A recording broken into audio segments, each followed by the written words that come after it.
Deine Geschichte, Dein Weg, dein Job. Guten Tag aus dem Studio Ansage zu dem Podcast Deine Geschichte, dein Weg, dein Job. Heute mit unserem Gast Stephanie Torres Angel und mich. Ich bin Marilena Hadzedoniu. Just go for it. Just go for Just it. go for it. just go for it. Deine Geschichte, Dein Weg. Dein Job. How did you arrive to Germany? ¿Cuáles fueron tus primeros pasos? War es schwer, einen Job zu finden? cuéntanos cómo es tu vida ahora 4 women 3 languages. Und viele and many Geschichten. life y stories. muchas historias. Just go, Just go for it. Just go Just for go it. for it. Stephanie, hallo. Ich habe dich schon ein bisschen anmoderiert, aber ehrlich gesagt nur deinen super coolen, wie ich finde, Name. Stephanie Torres Angel. Yep. Das ist quite a mouthful, wie man sagen würde. Woher kommst du und wie hast du als erstes zu uns heute gefunden? Also erstmal vielen Dank für die Einladung. Ich bin ein bisschen aufgeregt, nervös, aber auch zufrieden, hier zu sein. Ich komme aus Kolumbien. Kolumbien. Ja. Mhm. Ich bin schon ganz lange hier in Deutschland. Und wie war das? Wie kamst du denn das erste Mal überhaupt? Warum bist du nach Deutschland gekommen?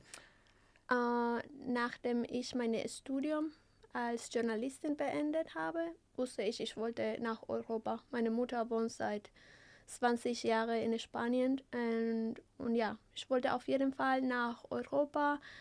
Und ich kam vor etwa 7 Jahren als Au-pair-Mädchen. Ich hatte schon Erfahrung als Au-pair in den USA und ich wusste, es ist einfacher, nach ein anderes Land zu gehen, wenn man hat der Unterstützung von einer Familie, das schon zu diesem neuen Land gehört. Und so habe ich das gemacht, ganz am Anfang als Au-pair-Mädchen. Super. Und studiert hast du Journalismus, hast du gerade gesagt. Und das hast du in Kolumbien studiert, oder? Genau, ich habe das in Kolumbien gemacht. Ich habe danach ein Jahr Pause gemacht und danach bin ich nach der USA als Au-pair-Mädchen. Ich wollte meine Englisch üben und so ein sehr gutes Level zu bekommen. Und dann bin ich zurück nach Kolumbien, meine letztes Semester gemacht, ganz viel Geld gespart und dann alles reingepackt und nach Deutschland. Und jetzt sprichst du wunderbares Englisch. Ich kenne ja dein Englisch und jetzt zwinge ich dich so ungefähr hier mit mir auf Deutsch zu sprechen. Aber ich finde, deine Deutschkenntnisse sind auch toll. Das heißt, du bist damals als Au-pair aus Amerika hergekommen oder aus den USA hierher gekommen. Bist du gleich nach Berlin gekommen oder warst du zuerst in einer anderen Stadt? Nein, ich war zuerst in Potsdam. In Aber Potsdam. sofort habe ich mich angemeldet bei einer Sprachschule in Berlin. Das meinte, jeden Tag bin ich nach Berlin gefahren.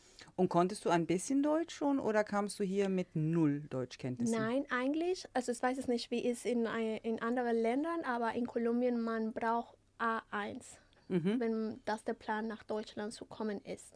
Ich muss einen Test in Kolumbien machen und das zu der Botschaft bringen. Und zeigen, und du musstest beweisen, dass du Ja. A1 Deutschkenntnisse hast. Ja. A1 Deutschkenntnisse für Leute, die jetzt keine Ahnung haben von diesen europäischen Sprachniveaus. Das ist ungefähr, ich heiße, Ja, ich wohne, 1, 2, 3. 1, 2, 3, danke, bitte Ja. und tschüss. Ja. Ne? Und mit den Kenntnissen kamst du nach Deutschland. Und die Familie, zu der du kamst, konnte die andere Sprachen oder konnten die nur Deutsch? Nein, die ganze Kommunikation mit der Mutter war auf Englisch. Okay. Sie ist selbst auch eine Journalistin, das war super für mich. Aber die Kinder nur Deutsch. Und sofort habe ich gemerkt, okay, ich muss wirklich jetzt lernen, weil das reicht nicht. Auch ich dachte am Anfang, ja, ich schaffe das schon mit Englisch. Aber nein, das war mein erster kultureller Schock. Ich muss Deutsch lernen. Das geht nicht mit Englisch. Vielleicht in den Touristen, Orten, wo Ja, die auch genau. Englisch sprechen. Ja. aber nicht, wo ich wohne. Wenn ich in der Bäckerei gehe, in den Supermarkt was bezahlen muss. Das war Katastrophe am Anfang. Das war so eine, nee, das war richtig schwer für mich am Anfang. Es war ein Schock. Und welchen Monat, weißt du noch, in welchem Monat du hierher gekommen bist? Ich glaube, das war, ich bin mir nicht sicher, ob das Sommer oder Ende Sommer war oder Anfang, aber auf jeden Fall war nicht Winter. War kein Winter. Immerhin hattest du nur den einen Schock, den der Sprache Ja. und nicht den der kalten Winter in Berlin. Ich hatte viele Schocks. Das war nur eine, ja, also auch wie das Essen hier. Okay. Das Brot, das war richtig ein Schock, weil in Kolumbien wir essen ganz viele weiße Brote. Nicht Aha. diese Brotchen, das ganze, wie heißt das, crunchy ist. Okay. Und ich dachte mir, ich kann das nicht jeden Tag essen. Jetzt kann ich nicht weiche Brot essen. Jetzt liebe ich das hier. Das stimmt. Es passiert ja auch vielen Deutschen, die irgendwo ins Ausland gehen und alle sagen, es ist super, egal in welchem Ausland sie sind. Aber was sie alle vermissen, ist das Brot. Ja, Und bei dir war der Schock umgekehrt, aber jetzt findest du auch das deutsche Brot lecker und und ich dachte, alles war auch sehr gesund hier. alles sehr gesund. Im Ja. Vergleich zu Amerika, zu USA oder im Vergleich zu Kolumbien? Amerika, Kolumbien, ja. Also, Beides. ja, wir essen so viel Kohlenhydrate, auch zusammen Kohlenhydrate, so Reis mit Kartoffeln und ja. Aber das war gut. Ich Aha. dachte mir, okay, jetzt machen wir ein bisschen Detox in Deutschland. Und dann natürlich auch der kulturelle Schock. Aha. Zum Beispiel, gib mir ein Beispiel, was war hier anders? Ich habe mich nicht so willkommen gefühlt. Gefühlt? Mhm. Ja. Aber das nur von fremden Menschen. Also Menschen, das wussten nicht einmal meinen Namen. Okay.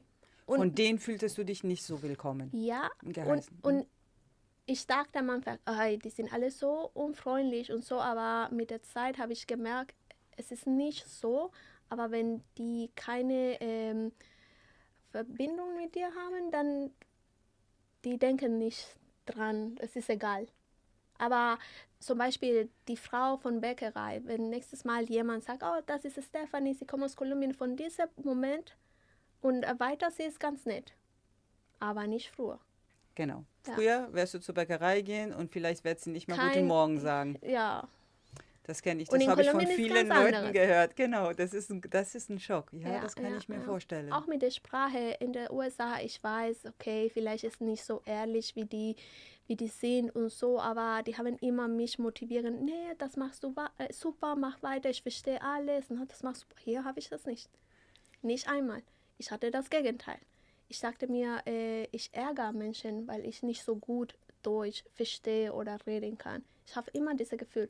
Und das hat meine Integrationprozess ein bisschen schwierig gemacht, weil ganz ehrlich, ich wollte kein Deutsch reden. Okay, Ich habe nicht dieses Sicherheitsgefühl. kann ich gut verstehen. Hm. Und aber trotzdem, du hast ein ganzes Jahr warst du zuerst als Au-pair hier angekommen. Das heißt, du hattest zumindest eine Wohnung, ein Dach über deinen Kopf, die Genau, Sicherheit, ja. dass du jeden Tag eine warme Umarmung, eine Familie Ja. hast, zu der du hingehen kannst. Ja, Und mit der Mutter, das war super. hast dich gut verstanden. Ja, bis heute, wir sind richtig gute Freundinnen. Das ist super. Sie hat sogar gesagt damals, du bist mehr meine Au-pair als meine Kinder Au-pair. mehr für mich als für meine Ja. Kinder. Super. Und was waren dann deine ersten Schritte? Du kamst, erste Schocks, die du gemerkt hast, aber dann warst du hier, hast die Kinder kennengelernt und dann hast du vorhin gesagt, du bist zu einer Sprachschule nach Berlin als erstes oder hast dich da eingeschrieben. Also ja, das war mein erster Schritt, so in eine deutsche Schule anzumelden und dann einfach mir zu schauen, was für Möglichkeiten eventuell ich habe konnte. Oder wie sagt man das? Was für Möglichkeiten ich haben könnte. Genau, Ja, das ist genau, total. als Journalistin. Weil ich habe gedacht, okay, vielleicht kann ich eventuell meine Visum ändern und kann ich dann hier bleiben und arbeiten. Und dann habe ich einfach online gesucht, wie das deutsche Markt ist, wie viele bekommen eine Junior-Journalistin, so ein bisschen, ja, einfach anschauen. Recherchiert, wie ist der Markt. Und dein Visum, was du jetzt angesprochen hast, das war ein spezielles Visum für Au-pair-Mädchen? Ja, als Oder Au-pair-Mädchen. Ja, als das ist ein Au-pair-Mädchen. spezielles Visum. Ich durfte nicht arbeiten, das war schon mein Job. Und das ist so wie ein Studentenvisum mäßig. Also ich durfte nicht einen Minijob so haben oder was anderes. Okay, interessant. Und der Deutschunterricht, wo du dich angemeldet hast, war der täglich oder wie viele Stunden hast du gesagt, würdest du dich quälen am Anfang? Das war die ganze Woche außer Mittwochs. Und das war so 5 Stunden jeden Tag. Also intensiv. Ist sehr intensiv, ist schwer. Die wurden nur auf Deutsch reden und ich dachte mir das erste Tag, okay, aber ich verstehe null. Wie konnte das sein? Und Aber, ja. wenn du jetzt zurückdenkst, wann glaubst du, wie viele Monate hat es gedauert, dass du erstmal hingegangen bist zum Unterricht und dachtest, oh ja, ich freue mich jetzt auch, jetzt kann ich auch ein bisschen mitsprechen. Also Monate klingt sehr süß. Ich Jahre, würde sagen so 2, 3 Jahre 2, 3 Jahre. ungefähr. Auch, dass ich ein bisschen Gefühl habe, okay, jetzt kann ich auch was zurücksagen, wenn jemand vielleicht auf der Straße gemein zu mir ist. Auch wenn das falsch ist. Jetzt kann ich auch zurück was sagen. Ja. Ich kann antworten, ich kann einen Ja. Witz machen, Oder brauche ich nicht jedes Mal jemand bei mir. verstehe. Ja. Und und dann hast du aber gedacht, du wusstest schon, Au pair zu sein, war so dein erster Schritt, weil du geregelte Umstände haben wolltest, um hier anzukommen, aber du wusstest, das ist nicht das Ende deiner Karriere in Deutschland, das ist nur der Anfang. Das war, das war das Einfacher zu machen. Ich bin nach Kolumbien wieder gegangen für 8 Monate. Dann habe ich alle meine Dokumente wieder gemacht, weil Aha. ich durfte das nicht von hier zu machen. Dann habe ich das gekriegt, bin ich zurück, aber jetzt nach Berlin, nicht Potsdam, Berlin. Und dann habe ich mich sofort so online Websites geguckt, wo ich mich als Babysitterin oder Nanny anmelden konnte. Und ich habe mir ein Profil angestellt.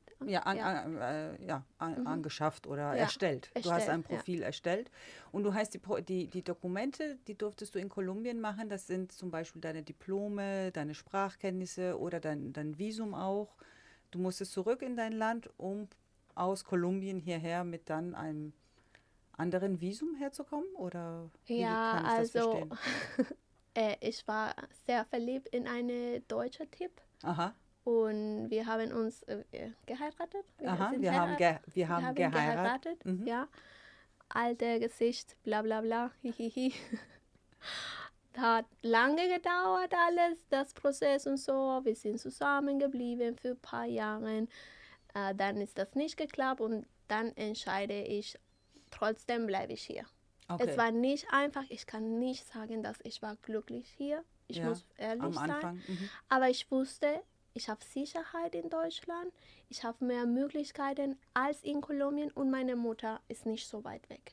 Mhm. Und ich hatte schon die Möglichkeit, einfach hier offiziell zu bleiben, weil ich war mehr als 3 Jahre mit meinem Ex-Mann, ja. Verheiratet und dann warst du hier und dann durftest du hier weiter. Genau, dann ich habe gesagt einfach, okay, lass uns einfach hier bleiben und gucken jetzt, was kann ich alleine schaffen und machen.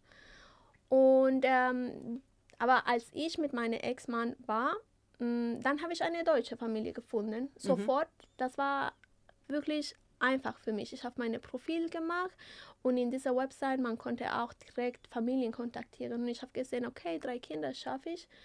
Die sahen ganz süß und nett aus und die ganze Kommunikation mit der Familie war auf Englisch. Mhm. Ich wusste mit den Kindern nicht, aber die waren 3 Babys. Also ganz easy und kein Druck wieder. Also das ist auch was Gutes mit Kindern. Die gucken dich nicht an, hey, was hat sie gesagt? Sie kann kein Deutsch. Die selber konnten auch kein Deutsch. Ja. Deswegen habe ich nicht diesen Druck. Ich glaube, ich habe für 2 Monate einen Job gesucht und dann habe ich diese Familie gefunden. Und Super. das war mein erster stabile Job in Charlottenburg und war toll, weil ich habe sofort diese Sicherheit bekommen. War ein Minijob, aber war offiziell. Und das war meine erste, wie heißt das? Win. Aha, dein erster Gewinn.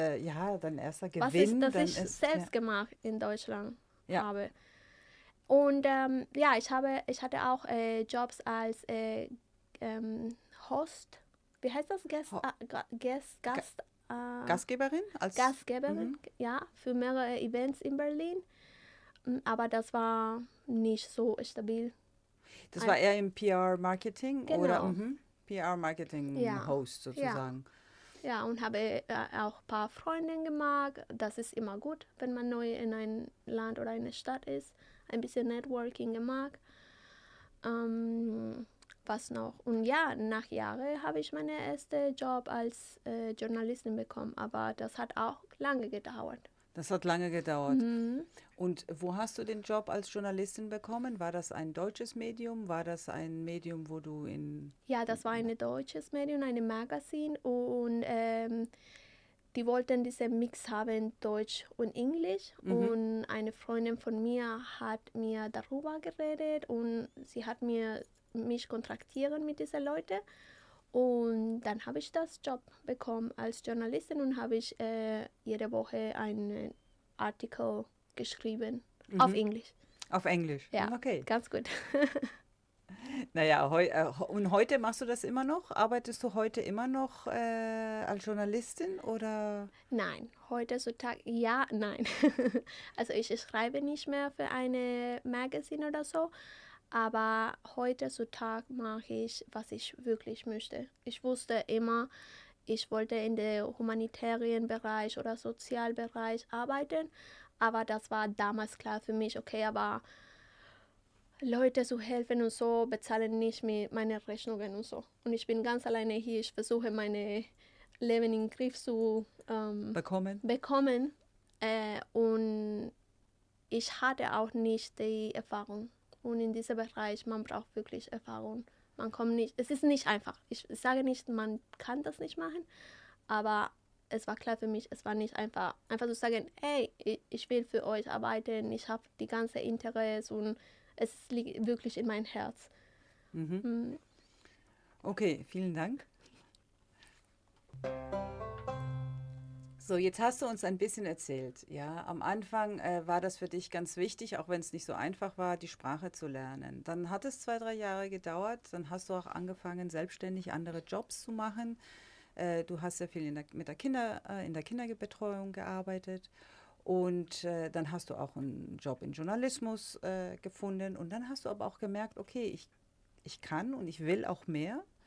Und suchtest Jobs, die dir wirklich gefallen. Wie bist du das dann angegangen? Das war so eine innerlich Kampf auch. Ein innerlicher Kampf? Kampf, ja. Weil? Weil ich wusste, dass natürlich ich wollte viel mehr mit meinem Leben machen, aber dieser Jump. Dieser Sprung? Ja, es ist immer schwer zu machen, wenn du schon eine Sicherheit hast. Und diese Sicherheit war schwer zu kriegen. Also Sprung ins kalte Wasser, In was sagt Neues. man. In Ja, was in ganz was Neues. was Ja. du... Ja, und ich hatte jedes Mal diese Gedanke, oh, will ich das wirklich machen? Was, wenn ich das nicht schaffe? Ganz neu, ich habe wirklich keine Erfahrung hier. Was, wenn die mir fragen, aber du bist schon lange hier in Deutschland und du hast die letzten Jahre nur in Kinderbetreuung gearbeitet und ja, ein Jahr in einem Magazin, aber ich hatte diese Unsicherheit mit mir selbst. Ja. Ich dachte, ich habe nicht den Level für die deutsche Markt. Aber trotzdem, also ich muss auch sagen, dass ich hatte immer Leute, wie man sagt, in my corner, also hinter mir, das haben die Potenzial gesehen. Und ich habe mich immer gefragt, oh, ich wünsche, ich konnte mich selbst sehen als die Leute, das... mit deren Augen. Ja. Durch deren Augen. Ja. Und das war sehr schwer, aber ja, diese Familie mit den Kindern, ich habe für die schon sehr lange gearbeitet. Ich arbeite heutzutage noch mit der Familie schon sehr lange. Ja. Es ist nicht ein Vollzeitjob, aber ja, wir arbeiten noch zusammen. Und die haben immer auch gesagt, Esti, du musst wirklich versuchen, du bist so klug, du machst diesen Job super, aber wir wissen, du brauchst viel mehr. Und du schaffst das. Und ja, die sind super. Ich liebe diese Familie so, so sehr. Und dann habe ich gesagt, hey, ich muss das machen. Oder mindestens versuchen. Mindestens versuchen. Und es hört sich auch ein bisschen so an, als die Person, die du am meisten überzeugen musstest, warst du selber. Ja. Also, ne, deine Freunde, dein Umkreis um dich herum. Die haben immer so hoch über mich geredet und ich habe gedacht, aber warum? Ich konnte das nicht sehen. Das war wirklich schwer für mich selbst zu sehen. Aber ja, ich hatte auch einen Tag einfach Glück. Ich habe mit einem sehr guten Freund von mir darüber geredet, einfach so. Ja, also nee, alles bei Job super, aber natürlich eventuell würde ich gerne das und das und das machen. Und er hat sofort gesagt, oh, ich kenne jemanden. Vielleicht kann ich einfach ein E-Mail schicken. Wir haben zusammen in der Schule studiert. Vielleicht frage ich einfach. Und er hat das gemacht. Und eine Woche später habe ich ein Jobangebot bekommen. Und seitdem bin ich dort und ich bin mega zufrieden. Super, so haben wir uns ja kennengelernt. Yes.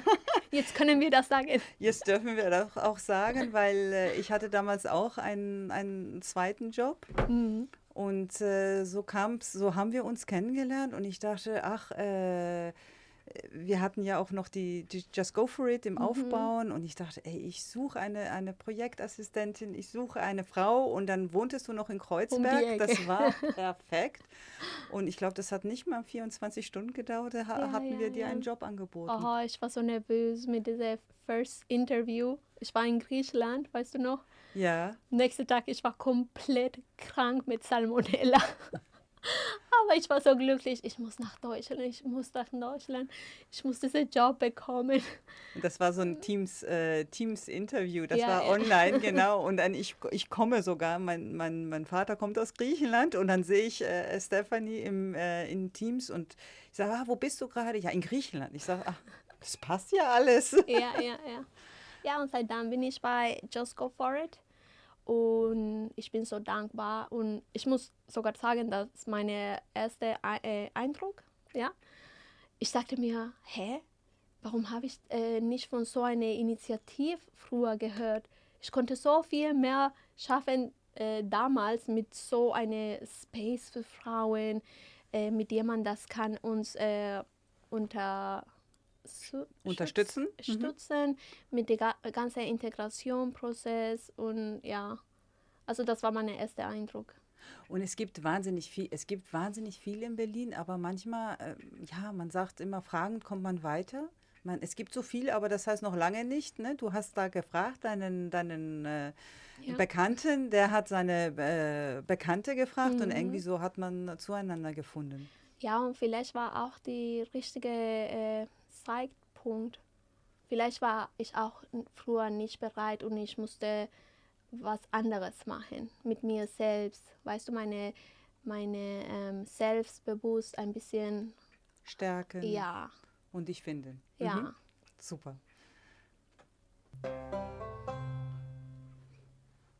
Und wie ist dein Leben heute? Also heute sagst du arbeitest natürlich für Just Go For It oder mit Just Go For It. Wir haben ja mehrere Projekte und du hast auch gesagt, du hast noch deinen Job bei der Familie, wo du damals angefangen hattest oder einer der Familien. Ich habe ganz viele Jobs gerade. So, wie sieht dein Leben heute aus? anderes. Grundsätzlich? Hast du eine Wohnung gefunden? Konntest du eine Wohnung leicht finden? Das ist auch immer eine super Frage in Berlin. Genau der gleiche Freund, das quasi meinen Job für mich gefunden hat. Er hat eine Wohnung auch für mich gefunden. Super. Ja, So. sofort. Da in Kreuzberg, er ist richtig eine Engel in meinem Leben. Ich liebe ihn so sehr und ja, in dieser Zeit, das war auch nach der Trennung. Ja, nach der Trennung mit Der deinem Trennung, Ex-Mann. ja, das war eine sehr schwierige Zeit für mich, wieder mein Leben in den Griff zu kriegen und ganz alleine in Deutschland und der ganze Prozess war ganz anderes. Das glaube Aber ich. ja, er hat mich richtig geholfen mit alles und er hat viel in meinem Leben einfacher gemacht. Und ich weiß es nicht, ich habe das Gefühl, ich hatte sehr schwierige Zeiten hier in Deutschland, aber jedes Mal war jemand da für mich. Ich war nicht komplett alleine.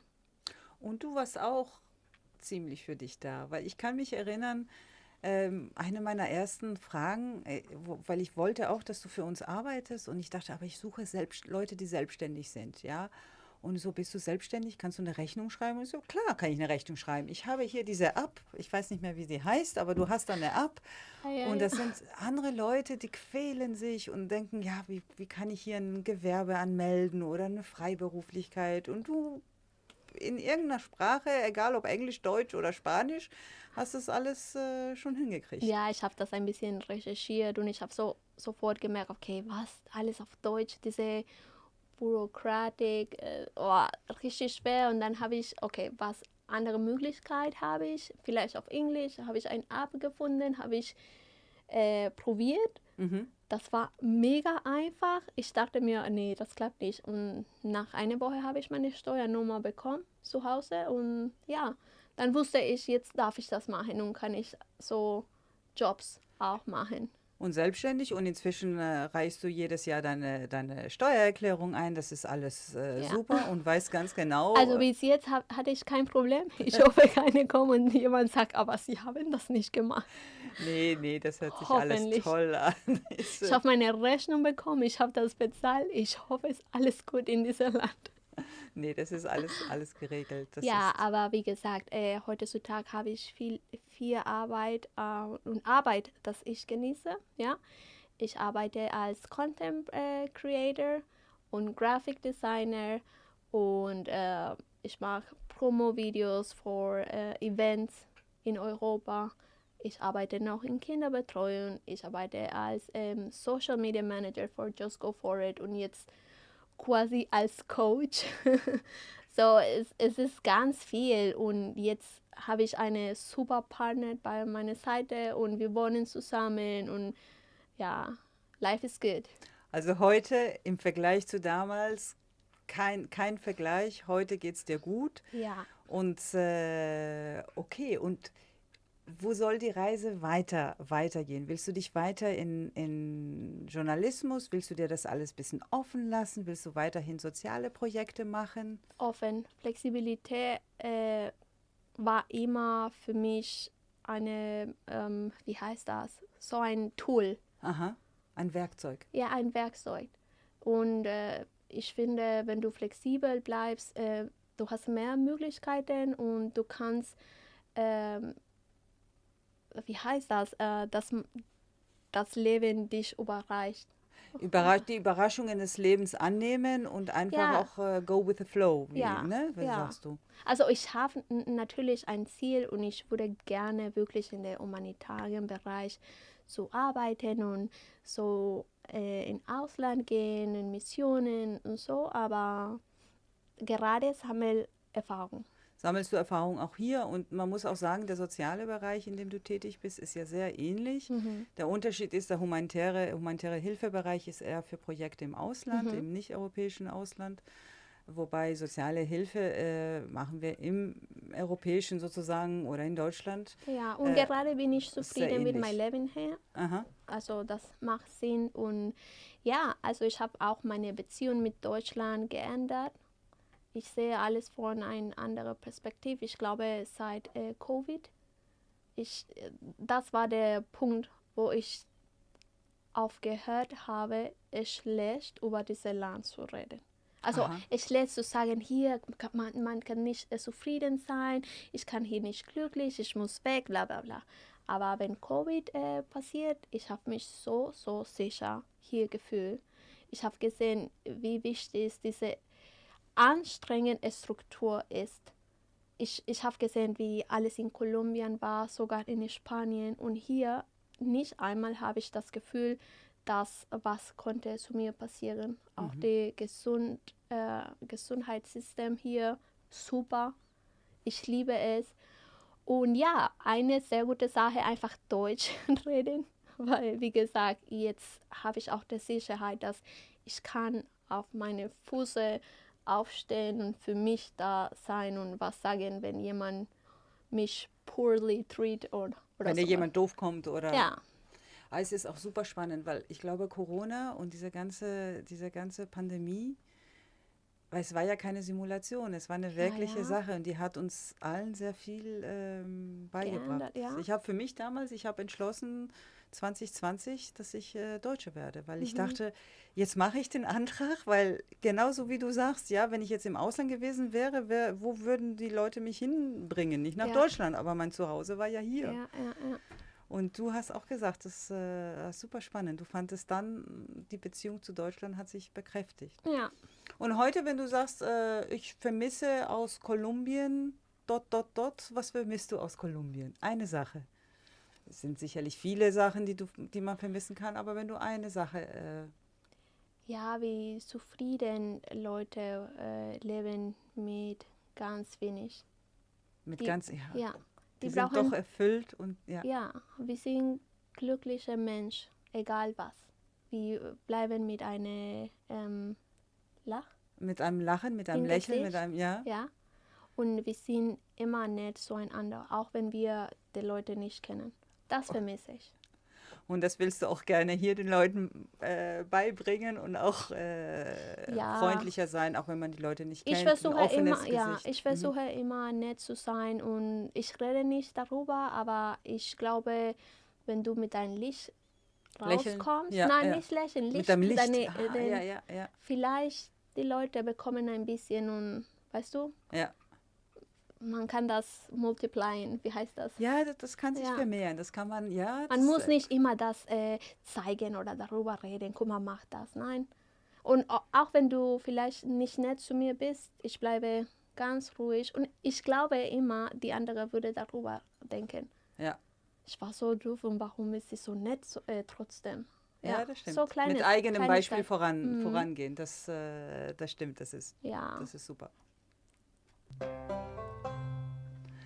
Und wir kommen mal zur letzten Frage, sozusagen heute. Was würdest du Leuten, die heute jetzt nach Deutschland kommen, ja, was würdest du denen raten? Beziehungsweise, was hättest du damals anders gemacht? Oder was würdest du Leuten sagen, was am wichtigsten ist?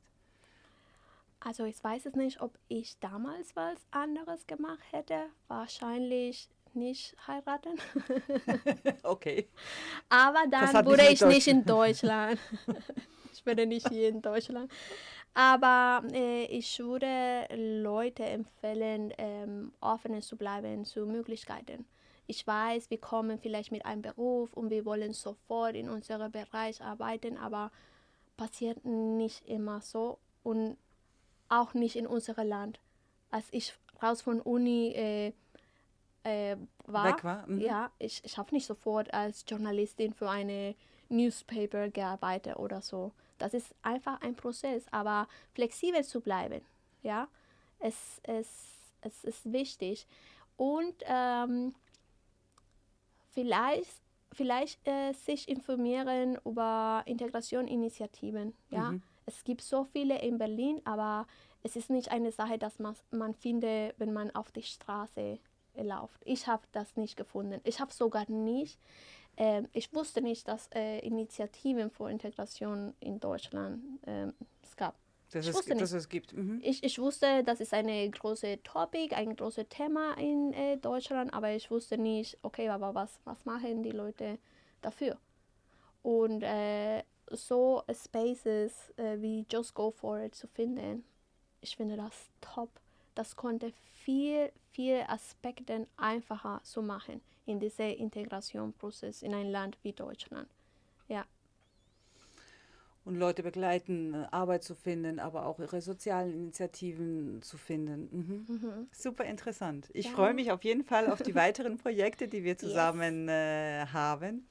Und wenn ihr auch Lust habt, eure Geschichte zu erzählen oder wenn ihr Lust habt, bei Just Go For It mitzumachen, wir verlinken nachher unsere E-Mail-Adressen in den Show-Notes und ihr könnt uns gerne schreiben und vielleicht sitzt ihr hier mal das nächste Mal und erzählt uns eure Geschichte. Und wir haben auch normalerweise, ich mache jetzt ein bisschen Werbung für unsere Workshops im Düti-Treff in Kreuzberg, im Düti-Nachbarschaftstreff, treffen wir uns einmal in der Woche, immer mittwochs. Wir fangen jetzt wieder ab September an. Und um 16:15 Uhr und da sprechen wir über Wege, einen Beruf zu finden, wie man sich bewerben kann, welche andere soziale Initiative es gibt und so weiter. Und, ich will was auf Englisch sagen. bitte, For the people that just got to Berlin and they don't still have the level of German, still get in touch with Just Go For It. We are still there for you to help you with all the integration process. We have, how many languages do we speak? well, at least 4 between the... Yeah, and For we us. have a very multicultural group, so just go for it. Vielen Dank, Stephanie. 4 women 3 languages. Und viele and many Geschichten. life Y stories. muchas historias. Just go For it. Just go Just for go it. for it. Danke an Studio Ansage für den Raum und die Technik. Vor allem Hans und Daniel für die Aufnahmeleitung.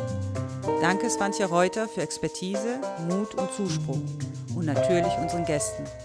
Dieser Podcast wurde produziert von Just Go For It und unterstützt mit Mitteln des Projektfonds Kulturförderung Friedrichshain-Kreuzberg.